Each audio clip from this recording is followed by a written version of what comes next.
ট্রাইব্যুনালে প্রসিকিউশন টিমের অভ্যন্তরীণ দ্বন্দ্ব কোন্দল নিয়ে প্রথমবারের মতো মুখ খুললেন চিফ প্রসিকিউটর আমিনুল ইসলাম। সাংবাদিকদের তিনি বলেন, পরিবারেও দ্বন্দ্ব থাকে, এটি কোনোভাবেই বিচারে প্রভাব ফেলবে না।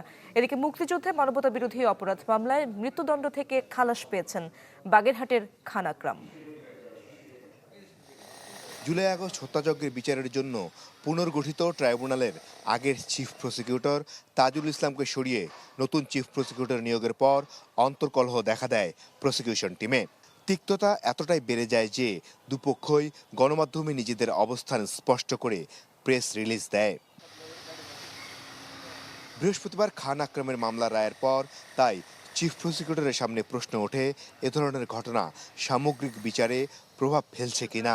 উত্তরে চিফ প্রসিকিউটর সাফ জানিয়ে দেন, কোনো কিছুই বিচারকে বাধাগ্রস্ত করতে পারবে না। আপনি ধরে নেন, এটা আমরা আইসিটি ট্রাইব্যুনাল আমরা যারা কাজ করি আমরা একটা পরিবারের সদস্য।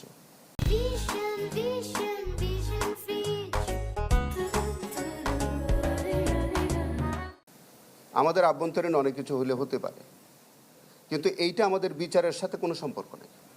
এদিকে 1971 সালের মানবতা বিরোধী অপরাধের মামলায় বাগেরহাটের খান আকরামকে খালাস দিয়েছেন দেশের সর্বোচ্চ আদালত।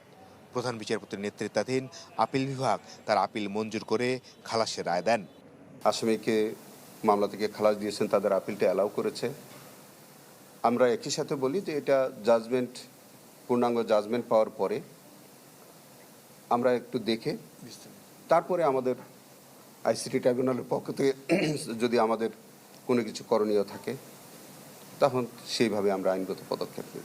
ট্রাইব্যুনাল থেকে একটি চার্জে আমৃত্যু কারাদণ্ড দেওয়া হয়। সেই রায়ের বিরুদ্ধে আমরা আপিল করি 2018 সালে। সেই আপিলটি আজকে নিষ্পত্তি হয়েছে। মাননীয় অ্যাপিলেট ডিভিশন আপিলটি অ্যালাউ করেছেন বাই ইউনানিমাস ভার্ডিক্ট। আমরা আশা করছি এই অ্যাডভান্স অর্ডারের কপি যদি আগামী সপ্তাহে পাই তাহলে উনি আগামী সপ্তাহে খালাস পাবেন। এদিকে জুলাই আগস্ট হত্যাযজ্ঞে ওবায়দুল কাদের, সাদ্দাম, ইনান, পরশ ও নিখিলের মামলায় সাক্ষ্য গ্রহণ হয় বৃহস্পতিবারও। মাসুদুর রহমান, চ্যানেল 24, ঢাকা।